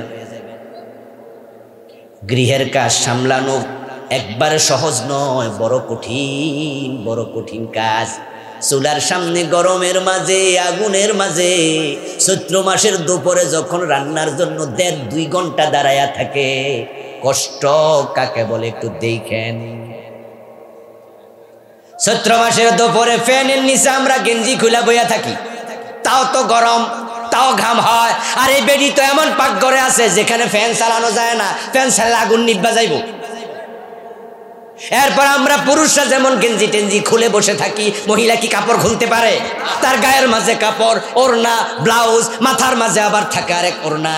এতগুলো নিয়ে আপনার স্ত্রী আপনার পরিবারের জন্য 2 ঘন্টা খাইটা রাঁধতেছে, আর সে আপনি কিনা মুখে একটু দিয়ে কোন ধুপ কি রাঁধছ, জাল কমেছে, ঠিক না? কি রাঁধছ, জাল বেশি হয়েছে, কি রাঁধছ, মজা হয় নাই। এই বেটি 2 ঘন্টা খাটলো। ও স্বামী ভাই, আপনাকে বলছি মাঝে মাঝে বাজার থেকে যখন কই মাছ আনেন, বৌরে দিয়া না কোটাইয়া নিজে একটু কুটটা দেখেন। এলাকারে কয় কই মাছ কিন্তু ছাগলের মতো, বুঝেন না? ছাগল সরানো যেমন কঠিন, কই মাছ কোটাও এত কঠিন। অন্য মাছ থাপ্পড় দিলে মইরা যায়, কই মাছ কিলাইলেও। কই মাছ এমন মাছ যে বেটা মরার পরও লাফ মারে চুলার উপর। আপনি দেখছেন যে এটা মইরা একবারে বুতুয়ে রয়েছে, দেখবেন আপনি তেলে ফেলছেন, এই আনো লাভ দিয়ে ওরে কুটতে গেলে দেখবেন হাতের ভিতর থাকে না। ছাগল সরাইছেন না আপনারা? সরান নাই? আমিও সরাইছি ছোটকালে। ছাগল যখন বৃষ্টি আসে তখন এমন তেরামি করে, এমনি টানলে খাড়াইতে, এমনি পিছন দিয়ে গেলে দৌড় মারে। কই মাছ, মাছের মাঝে বড় রকম আপনার ঘাটতেরা মাছ। আপনার বউ আপনার জন্য কই মাছগুলা কত সুন্দর করে কাটলো, তারপরে কানসা টানসা পরিষ্কার করলো, তারপরে মনে মনে সে কিভাবে জানেন, আরে কেমনে ফাঁকাইলে জানে আমার স্বামী একটু মুস্কি হাসি দিয়ে কইব ফার্স্ট ক্লাস। আপনি আপনার স্ত্রীর রান্না করা খাবারটা একটু মুস্কি হাসি দিয়া প্রশংসা করুন, তারে 1.5-2 ঘন্টার কষ্ট মুহূর্তের মাঝে পানি হয়ে যাবে। সে এমন খুশি হবে আপনার জন্য, সে আরো খাটলো, সে না খুশ হবে না। কিন্তু আমাদের অবস্থা তো এমন হয়ে গেছে, আমরা প্রশংসা করতে জানি না, আমরা শুধুমাত্র নিজেরটা বুঝি। এক ভাই হজে লোক নে, আমার পরিচিত, আমি তখন ভাইরে বললাম, ভাই খুব কঠিন কাজ। আমারে কই জি ভাই আসলে কঠিন, মানুষের মন পাই না। বড় মাছ রানলে কয় দুর্মিয়া বড় মাছ আজীবনে তো খাইছি, ছোট মাছ কই? ছোট মাছ রানলে কয় আমরা কি ফকির নাকি ছোট মাছ খামো? তো মানুষ আছে 40 জন, রুচি তো 40 রকম, ঠিক না? তা আমি তো 40 রকম আইটেম দিতে পারবো না। আমার যা সামর্থ্য সব করলাম, নিজ হাতে বাজার কইরা নিজে পাকশি রাইখা বাংলাদেশি লোক রাইখা খাওয়াইছি। তারপরে যখন এই বদনামটা করে, পিছনে সমালোচনা করে, তখন সত্যি অন্তরটা বড় কষ্ট লাগে। হেবেডে আবার কি কই জানো, হুজুর মানুষ সরাইয়া বুঝছি, যদি নিজের কলিজাটা কাইটটা রান্দি তাও কব লবণ কম হয়েছে। মানে আমার যে কলিজা শেষ, এইটাও বুঝবো না, এত নিমক হারাম। কিছু স্বামী এমন নিমক হারাম আছে না নাই? স্ত্রীর প্রশংসা করবেন, পাশের কলিগের প্রশংসা করে। স্কুলে পড়ায় না, মাস্টার আছে, মহিলা মাস্টার নি, ব্যাংকে চাকরি করে, পাশের চেয়ারে বসে আছে মহিলা কলিগ, উনারে কয় আফা শাড়িটা মানাইছে। কিন্তু বউ যদি লিপস্টিক দিয়েও খারাপ থাকে, কয় না ঠোঁটটা সুন্দর লাগে। অথচ প্রশংসা শুনতে সবারই তো ভালো লাগে, ঠিক না? কে না পছন্দ করে? আপনি তার প্রশংসা করুন। প্রশংসা মানুষকে খুশি করে। আপনারও যদি কেউ একটু বলে আর কি রে ভাই জোয়ান জোয়ান লাগতেছে, একবারে বুড়া 80 বছর বুড়া, ওরে আপনি কইয়া দেখেন দাদা আরে ইয়াং ইয়াং লাগে, দেখবেন কেমনে হাসি দেন। প্রশংসা সবার ভালো লাগে। এই জন্য নিজের স্ত্রীদেরকে ভালোবাসবেন রাসূলুল্লাহর মতো। সুবহানাল্লাহ পড়েন, চেষ্টা করবেন, আজকে গিয়ে প্রশংসা করে দেবেন। তাকে ভালোবাসুন, মন প্রাণ উজাড় করে ভালোবাসুন, এটা তার হক। এরপরে প্রিয় নবী নিজেই একবারে পাকঘরে গিয়ে স্ত্রীকে সাহায্য করতেন। সুবহানাল্লাহ। সময় যদি থাকে, আমরা যে যে যত ভিআইপি হই, নিজের বউয়ের কাছেও কি ভিআইপি গিরি দেখানো দরকার আছে? আপনি বস তো অফিস, আপনি সচিব, আপনি এমপি, আপনি মন্ত্রী, ঠিক আছে, আপনি অনেক ভিআইপি পারছেন, বাট যখন ঘরে ঢোকেন তখন তো আপনি একজন বাবা, ঠিক না? আপনার বাচ্চাটা আপনার কোলে ওঠে, কাঁধের উপর নাচবে, আপনি এখানে এমপি না, মন্ত্রী না, আপনি বাবা। আপনার স্ত্রী আপনার পাশে বসে আপনাকে জড়াইয়া ধরবে, আপনার গায়ের মাঝে ধাক্কা মারবে, আপনার সাথে মজা করবে।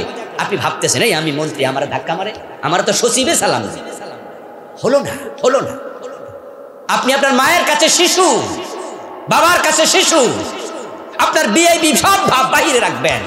মায়ের কাছে যখন যাবেন, বাবার কাছে যখন যাবেন, মানসিকতা এমন ভাবে যাবেন, আমার মা আমাকে ছোট্টকালে যেমন থাপ্পড় দিছে, এই 50 বছর বয়সে থাপ্পড়দের অধিকার মার এখনো। এই জন্য স্ত্রীর সাথে পারলে পাকঘরে একটু সময় দিবেন মাঝে মাঝে। এই ওয়াজ আমার বউ শুনলেও সমস্যা আছে, বলবে তাহলে আপনি আসেন না কেন? হ্যাঁ, 2-1 বার মাঝে মাঝে যাই, কিন্তু এত ব্যস্ত থাকি। এই যে আজকে ভোর রাতে ভুল বললাম, 10টার দিকে বাসায় পৌঁছেছি কক্সবাজার থেকে। পৌঁছে তারপরে একটু হালকা সময় পাই নাই ঘুমানোর। তারপরে জোহর আসর পড়লাম, জমা পড়লাম, জমা করে বের হয়ে আবার চলে আসলাম। তো পাকঘরে যাবো, গোসল করার টাইমও তো পাই না। এই জন্য বলছি আপনারা অনেক অনেক ব্যস্ত আছেন, কিন্তু যদি সময় মিলে একটু পাকঘরে গিয়ে সময় দেওয়া যায় না? আর দাঁড়ায় একটু গল্প করেন না, দাঁড়ায় গল্প করেন, তাকে তার দুঃখটা বুঝবেন, তার সাথে পাশে দাঁড়াইলে বুঝবেন চুলার সামনে কষ্ট কারে কয়, গরম কেমনে গায়ে লাগতেছে। এহসান বাড়বে, এহসান বাড়বে, অনেক অশান্তি। এরপরে যাদের পক্ষে সম্ভব, যারা রান্না জানেন, বিদেশে আছে অনেকে কিন্তু নিজে নিজে রাঁধতে জানে, রাঁধে না অনেকে আছে, আপনাদেরকে স্পেশালি বলবো মাঝে মাঝে বউরে একটু ছুটি দিয়েন, ছুটি দিয়া মাঝে মাঝে নিজে রাঁধবেন, দেখবেন সে কত খুশি হয়। আরে ভাই মাসে একবার রাঁধেন না, আর পারেন না 6 মাসে একবার। স্পেশাল কিছু আয়োজন করলেন, আর আপনি বললেন যে শোনো, সব সময় তো তুমি একটা করছো, আজকে তো আমি করি, তুমি হেল্পারই করো। এতে করে দাম্পত্য সম্পর্ক আরো মধুময় হবে, হবে না? ভালোবাসা আরো বেড়ে যাবে। আরে বিশ্বনবীর মতো মহামানব পাকঘরে চলে যেতেন, আমরা কি? স্ত্রীকে কখনো গালিগালাজ করা যাবে না। এ বদভ্যাস কিছু মানুষের আছে। সিবাবুল মুমিন ফুসুক, মুমিনকে গালি দেয়া কবিরা গুনাহ। এজন্য বউকে গালি দেয়া যাবে না, প্রহার করার তো প্রশ্নই আসে না। স্ত্রী রেগে গেলে ধৈর্য ধরবেন। রাসূলুল্লাহ বলেছেন, স্ত্রীকে হযরত আদমের বাম পাজরের হাড্ডি থেকে মা হাওয়াকে আল্লাহ বানাইছে। এই কারণে মহিলাদের মাঝে একটু হালকা তেরামি থাকবে, এটা সৃষ্টিগত, এটা ওদের দোষ না। এই জন্য আপনার স্ত্রী কোনো কারণে যদি বেঁকে যায়, তাহলে আপনি একটারে সোজা করতে যায়েন না, তাহলে ভেঙে যাবে। প্রিয় নবী বলছেন, সহায়া সহায়া সোজা করো। একবারে বাঁকা ছেড়ে দিলে বাঁকা থেকে যাবে, আবার টান দিলে ভেঙে যাবে। তাই মাঝামাঝি কাজ করো, তাহলে দাম্পত্য জীবনের সুখ নেমে আসবে। একাধিক স্ত্রী থাকলে সমতা বিধান করতে হবে। আজকে বাংলাদেশে 2 বিয়া করলে মানুষ খুবই অশান্তিতে থাকছে। একাধিক স্ত্রী গ্রহণ করা যেন আমাদের দেশে হারাম হয়ে গেছে। অথচ ইসলামে একাধিক স্ত্রী গ্রহণের অনুমতি আছে না নাই? শর্ত হলো সমতা বিধান করতে হবে।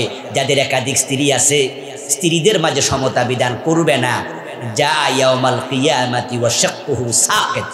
হাদিস হলো, কিয়ামতের দিন সে আল্লাহর সামনে হাজির হবে, তার পাজরের এক পাশ থাকবে না, বিকলাঙ্গ থাকবে। এই জন্য যাদের 2টা বউ আছে বা আরো বেশি 3টা আছে, আপনারা অবশ্যই তাদের মাঝে ইনসাফ করিতেই হবে। বড় পরিতাপ বাংলাদেশের জন্য, 2য় বউ পাওয়ার পরে 1ম বউর খবরই নেয় না, বাচ্চাদের খবর নেয় না। এই জন্য আজকে 2য় বিবাহ হারাম হয়ে গেছে আমাদের দেশে, নাজায়েজ হয়ে গেছে। এটাকে মানুষ একবারে নাজায়েজ মনে করছে, কিন্তু এতে করে জেনা ব্যভিচার বেড়ে গেছে। এই জন্য আমরা সমতা বিধান করব। সম্মানিত ভাইয়েরা, তারপরে স্ত্রীর দোষ ত্রুটি আমরা ক্ষমা সুন্দর দৃষ্টিতে দেখবে, এটা তার হক। স্ত্রীকে হয়তো সন্দেহ করা যাবে না। অনেকে আছে স্ত্রীকে সন্দেহ করে, সন্দেহের বশবর্তী হয়ে স্ত্রীকে তালাক দিয়ে দেয়, এমন ঘটনাও আছে। আরে বাসর রাতে বরে জিগায়, বাসর ঘরে জিজ্ঞাসা করে স্ত্রীকে, আচ্ছা আমি কি তোমার জীবনের প্রথম পুরুষ? আচ্ছা তুমি কি কোনো ছেলের সাথে আগে সম্পর্ক করেছো? আস্তাগফিরুল্লাহল আযীম। আপনি আপনার স্ত্রীকে প্রশ্ন কিভাবে করেন? আপনি প্রথম দিনে সন্দেহ করে বসলেন? আর আল্লাহ না করুক, আল্লাহ না করুক, আল্লাহ না করুক, এই মেয়ে যদি কোনো পুরুষের সাথে আগে সম্পর্ক থাকে, সরল মনে সে স্বীকার করে ফেলে, তাহলে তো আপনার পুরা জীবনে আর দাম্পত্য সুখ আসবে না। এই মেয়েটা যদি কারোর সাথে মনে কথা বলে, আত্মীয় হয়, আপনার কাছে বারবার মনে হবে মনে ওই ছেলেটাই। আপনার একটা প্রশ্ন পুরা জীবনের সুখকে কেটাট করে দিয়েছে। এই জন্য স্ত্রীকে সন্দেহ করা যাবে না, অহেতুক সন্দেহ করবেন না। স্ত্রীকে দ্বীনি শিক্ষায় শিক্ষিত করবেন। যারা কোরআন পড়তে পারে না, স্ত্রী কোরআন শিখাবেন, দ্বীন শিখাবেন। স্ত্রীর অবাধ্যতা দেখলে সংশোধন করবেন। সংশোধনের জন্য বিভিন্ন মহিলা মনীষীদের জীবনী পড়াবেন। অনেকের বউ পর্দা করে না, মা আসিয়ার জীবনী পড়ান, মা আয়েশার জীবনী পড়ান, জান্নাতি রমণী যারা আছে তাদের জীবনী পড়াবেন। দেখবেন তার অন্তর মাঝে পরিবর্তন হবে। আলেমদের ওয়াজ শোনাবেন, নিজে নসিহত করবেন। কিন্তু আমরা কি করি? কথা না শুনলে মারামারি শুরু করে দিই, গায়ে হাত তোলে। মনে রাখবেন, গায়ে হাত যখন তুলে ফেলবেন, যে ব্যক্তিকে শুরুতে অ্যান্টিবায়োটিক দেয়, পরে কি সাধারণ প্যারাসিটামলে আসারে? এই জন্য সে বেকুব ডাক্তার যে শুরুতে অ্যান্টিবায়োটিক দিয়ে দিল। শুরুতে অ্যান্টিবায়োটিক দিলে পরে প্যারাসিটামল আর কাজ করবে না। এই জন্য স্ত্রীকে কখনো গায়ে হাত দেবেন না। গায়ে হাত দিয়েছেন, যেটা শেষ ঔষধ। সামনে আর থাকলো কি তালাক ছাড়া? শেষ ঔষধ তো গায়ে হাত দেয়া। কিন্তু বাংলাদেশে দেখা যায় যে একটু পান থেকে চুন খসছে, থাপ্পড় মেরে দিছে, কিল মেরে দিছে। এবং অনেকে আছে বাজারে মারামারি কইরা কুলাইতে না পাইরা পরে জিপটা বাড়িতে আইসা বউ ফিরাইও শুরু করে। এমন কিছু স্বামী আছে না? চেয়ারম্যান সাহেবরা কত মামলা এরকম ইয়ে করা লাগে। বউর আসলে দোষ নাই, ওই যে মেজাজ তো বাজারে খারাপ হয়ে গেছে, ওখানে কার লগে লাগছিল, এখন বাড়িতে আসছে, বউ কি বলছে এতে বউরে ফিরাইয়া এবার মোটামুটি যাক মনটা একটু। যে বেটা বউ মারে সে হচ্ছে কাপুরুষ। সে কি? তুমি পুরুষ না, তুমি কাপুরুষ। এই জন্য স্ত্রীর গায়ে হাত দেয়া যাবে না, তাকে বুঝাবেন, তাকে শিখাবেন। স্ত্রীকে পর্দায় রাখতে হবে, পর্দায় থাকা স্ত্রীর হক, যেটা আমি ইতিমধ্যে বলে ফেলেছি। এই বিষয়গুলো আল্লাহ তাআলা আমাদের আমল করার তৌফিক দান করুন, বলেন আমিন। সম্মানিত ভাইয়েরা, স্বামীর প্রতি কি দায়িত্ব আমি সংক্ষেপেই শেষ করব, কেউ উঠবেন না। 1 নাম্বার, স্বামীকে সর্বোচ্চ শ্রদ্ধা প্রদর্শন করিতেই রাসূল বলেছেন, যদি কোনো নারীকে আমি বলতাম আল্লাহ ছাড়া কাউকে সেজদা করো, তাহলে আমি বলতাম স্বামীকে সেজদা করো। এই জন্য স্বামীর প্রতি কখনো অশ্রদ্ধা জ্ঞাপন করা যাবে না। হ্যাঁ, আপনি এমএ পাস, আপনার হাজব্যান্ড হয়তো আইএ পাস, আপনি কোটিপতির মেয়ে, আপনার হাজব্যান্ড হয়তো একটু দরিদ্র। এমন হয়ে যায় না যে কোটিপতির মেয়েও তো নর্মাল ফ্যামিলিতে বিয়ে হয়ে গেছে। হয়তো কোনো কারণে আপনি ভালো লেখাপড়া করেছেন, আপনার হাজব্যান্ড করেনি, কিন্তু আপনি এখানে এসে স্বামীর উপরে স্বামিত্ব দেখাবেন না, আপনি এখানে তার স্বামী হয়ে বসবেন না। অনেক নারী আছে কথায় কথায় স্বামীকে হাও করে, বরং দাসের মতো আচরণ করে। আমি তাদেরকে বলবো, বোন, তোমার স্বামীকে দাস বানিয়ে তুমি দাসের স্ত্রী হইও না, তাকে রাজা বানিয়ে তুমি রানী হও। কারণ স্বামীকে তুমি দাস বানালে তোমার পরিচয় হবে দাসের বউ, আর স্বামীকে তুমি উপরে তুলে দাও, রাজার জায়গায় নিয়ে যাও, তোমার পরিচয় হবে তুমি রানী। এই জন্য আমার বোনেরদেরকে বলবো, আমার বোনেরা, স্বামীকে সর্বোচ্চ সম্মান প্রদর্শন করুন। দ্বিতীয় হক হচ্ছে স্বামীর, যে স্বামীর আনুগত্য করবেন। আল্লাহর হাবিব বলছেন, সে স্ত্রী হচ্ছে সেরা, স্বামী যা বলে সে তাই শোনে। সুবহানাল্লাহ। রাসূলকে প্রশ্ন করা হয়েছিল, আইয়ুন নিসায়ে খায়রুন, সেরা নারী কে? রাসূল বলছে, যে স্বামীর কথা শোনে। তবে স্বামীর অবৈধ কোনো আদেশ শোনা যাবে না। স্বামী যদি বিয়ের পর দিনে কয়, এই শোনো, একটু সেজে গুজে রেডি হও, মোটর সাইকেলের পিছনে নিয়ে এলাকায় একটু ঘুরবো, মানুষ দেখুক না আমার বউ কত সুন্দরী। এমন কিছু স্বামী আছে না, বউ লইয়া কমিউনিটি সেন্টারে যায়, নিজে বউকে মেশিন করে করে লিপস্টিক দেয়া, আলকাতরা দেয়া, যা শাড়ি জামা পরা সব পরে কয়, মাশাআল্লাহ হেব্বি, চলো। এখন পাবলিক দেখতেছে, আস্তাগফিরুল্লাহ। কি রে ভাই, তোমার বউ পাবলিকের কাছে কি ভোগপণ্য হলো? নিজের বউকে সাজিয়ে গুজিয়ে ছবি তুলে ফেসবুকে ছাড়ে, এমন কিছু স্বামী আছে না? ওরা আজকে স্বামী, আখেরাতে কি হবে? আসামি হবে, আসামি। এটা করবেন না, কখনোই করবেন না। স্ত্রীরা স্বামীর কথা শুনবে, কিন্তু অবৈধ কথা শুনবে না। স্বামী যদি এটা বলে, বউ বলে দেবে, সরি, এটা তো ফরজ পর্দা, আমি এটা লঙ্ঘন করতে পারবো না। 3 নাম্বার, সতীত্বের হেফাজত করতে হবে। 4 নাম্বার, স্বামীর সামনে সর্বদা হাসি খুশি থাকা, এটা স্ত্রীর জন্য দায়িত্ব, এটা স্বামীর হক। অনেক বউ আছে গোমরা মুখে থাকে, অগোছানো থাকে, যার কারণে স্বামীরা ফরকিয়া লিপ্ত হয়। বউয়ের দায় আছে, কারণ স্বামীর সামনে সাজে না। বাজারে যাওয়ার সময় আয়নার সামনে 30 মিনিট সাজে, অফিসে যাওয়ার সময় 15 মিনিটের নিচে সাজে না। কিন্তু স্বামীর সামনে যখন থাকে, ঘরমাক্ত দেহ নিয়ে, পুরান কাপড় পরিধান করে, এলোমেলো চুল নিয়ে, ধুলি দূষিত দেহ নিয়ে স্বামীকে সঙ্গ দিয়েছ, স্বামী বাহিরে গিয়েছে, পরনারীর প্রতি তার চোখ আকৃষ্ট হওয়ার সম্ভাবনা আছে না নাই? এই জন্য বোনদেরকে বলবো, স্বামীর সামনে সেজে গুজে থাকুন। বড় পরিতাপ, লিপস্টিক কিনে দিল কে, আর সৌন্দর্য দেখলো কে? লিপস্টিক কিনে কে দেয়? কথা বলতে হবে, কে দেয়? আইলিনার মাস্কারা কিনে কে দেয়? তোর সামনে সাজলা না, বাজারে যাওয়ার সময় সাজলা, দোকানদার কয়, ভাবি ওয়েলকাম, আস্তাগফিরুল্লাহ আল-আযীম। লিপস্টিক দিল কে, আর প্রশংসাটা করলো কে? সাবধান, স্বামীর অনুমতি ব্যতীত গৃহ থেকে বাহিরে যাওয়া যাবে না। এই বাহিরে বলতে উঠানে যাওয়া সেটা না, মানে দূরে কোথাও যেতে হলে স্বামীকে জানাতেই। স্বামীর অনুমতি ব্যতীত নফল রোজা রাখা যাবে না, কারণ স্বামী তার স্ত্রীকে দিনের বেলাও কাছে পাওয়ার অধিকার রাখে। স্বামীর প্রতি কৃতজ্ঞ থাকা, স্বামীর অনুমতি ছাড়া তার টাকা পয়সা খরচ করা যাবে না। অনেক মেয়ে আছে বিদেশ থেকে তার নামে স্বামী টাকা ফাটা, আর বেটি আল্লাহর হস্তে সবাই রে দিলে, বাবারে দে, বাইরে দে, স্বাস্থ্য ভাই, খালতো ভাই, সব দে। আবার অনেক নারী আছে সামান্য পুরুষের সাথে পরকিয়া করছে। স্বামী বাড়িতে এসে দেখে যে বউ নাই, টাকাও নাই, পুরা সংসার ফাঁকা, জীবনে যা কামাইছে সব শেষ। এ নারীর উপর আল্লাহর অভিশাপ, আল্লাহর লাভ। এই জন্য স্বামীর অনুমতি ছাড়া তার টাকা খরচ করা যাবে না। অন্যের কাছে স্বামীর দোষ চর্চা করা যাবে না। এই অভ্যাসটা আমাদের মা বোনদের মাঝে একটু বেশি। স্বামীর দোষ দেখলেই বাবার বাড়িতে আইসা ভাবির কাছে কইব, মার কাছে কইব, গোল হইয়া সবার কাছে স্বামীকে নিয়ে দোষ চর্চা করবে। তোমার জামাই ভালো না, আমি এই করে ও করে। এরপরে মা যদি বলে তাহলে তোর জামাইকে আমি বলি, না না মা বলিও না। তো যদি নাই বলে, সতর্ক না করে, তাহলে দোষ চর্চা করে তো গীবত হয়ে গেল, ঠিক না? স্বামীকে ছোট করা হলো। এই জন্য অন্য মানুষের কাছে স্বামীর দোষ চর্চা করবেন না। স্বামীর আরেকটি হক হলো, পুরুষ মানুষ মেজাজ সবসময় একরকম থাকে না, তাই কখনো খেপে গেলে, রেগে গেলে ধৈর্য ধারণ করতেই হবে।